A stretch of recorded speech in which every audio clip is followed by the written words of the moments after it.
Ring of light অর্থাৎ Dubai আন্তর্জাতিক cricket stadium ICC champions ট্রফির ফাইনাল চলছে এই মাঠটিতে। তবে যেই মানুষটিকে ঘিরে এত আয়োজন, এত আশা, সেই মানুষটির স্বপ্ন কি আজ পূরণ হবে?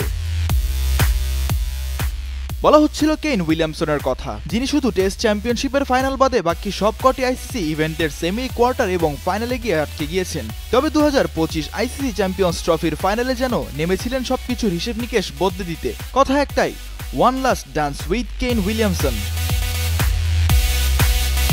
টস জিতে ব্যাট নিয়ে যেন সতীর্থ ব্যাটারদের বুঝাতে চেয়েছিলেন, তোমাদের এখন হাল ধরতে হবে, বিশাল পুঁজি করে আমাদের দলকে জেতাতে হবে, মনে রেখো দলটা শুধু আমার নয় তোমাদেরও। সেই কথা মতো যেন কাজও শুরু করেছিলেন রচিন রবীন্দ্র। একের পর এক বাউন্ডারি, একের পর এক ওভার বাউন্ডারিতে কুপঘাত করে রেখেছিলেন ভারতীয় বোলারদের। তবে বিপত্তি বাধে উইল ইয়ংয়ের উইকেটটিতে। দলীয় 57 রানে উইল ইয়ং বিদায় নিলে উইলিয়ামসনের সঙ্গে জুটি করতে চান রচিন। তবে ব্যক্তিগত 36 রানেই বিদায় নেন রচিন রবীন্দ্র। এরপর Kane Williamson, Tom Latham, Glenn ফিলিপসরা যেন ব্যর্থ হন নিজের কারিশমা দেখাতে। এরপর ড্যারিল মিচেল এবং মিচেল ব্রেসওয়েলের অর্ধশতকে নির্ধারিত 50 ওভারে 251 রান সংগ্রহ করে নিউজিল্যান্ড।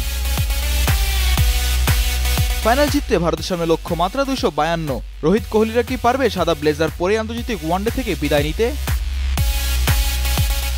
মিজান রাশিদ, কালের কণ্ঠ স্পোর্টস।